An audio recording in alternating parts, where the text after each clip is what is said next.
Magkakaroon ng pagkakataon ang mga rising middle class na may-ari ng sariling bahay. Dahil sa itatayong proyekto sa Tondo, Manila, naprobado na ng Board of Investments. May report si Trixie Jafar.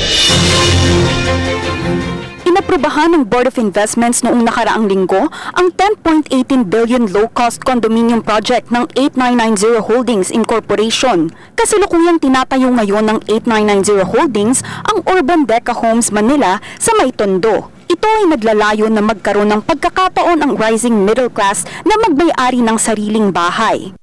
Ayon kay Tani Basman, Assistant General Manager sa NCR ng 8990 Holdings, itinuturing itong pinakamalaking development sa Tondo, Manila.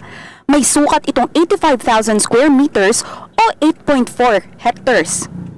This project has 13 buildings, total of 13,212 units.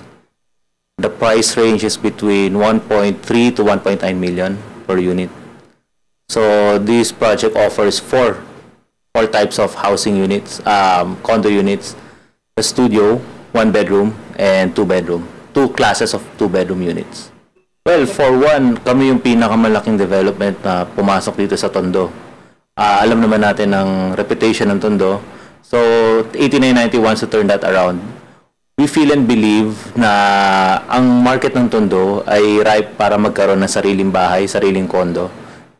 At marami rin kaming nakikitang kayang magkaroon ng bahay dito sa Tondo. At hindi lang dito sa Tondo, buong Pilipinas yun ang project na ginagawa namin. Target lagi namin ay ang low-cost mass housing. Maraming Pilipino ang gusto magkabahay, nakaka-afford, pero meron silang pambayad pero hindi nila ma-afford. So, yun ang tinatarget ng 8990 through Deca Homes and Urban Deca Homes. Batay sa ulat, sinabi ni DTI USEC Seferino Rodolfo at BOI Managing Head, ito ay hango sa 10-point socio-economic agenda ng pamahalaan lalo na't ito'y makatutulong sa pangangailangan ng rising middle class. Tinatayang 1,000 trabaho na ang nabigay sa konstruksyon ng nasabing proyekto. Para sa PTV News, Trixie Jafar.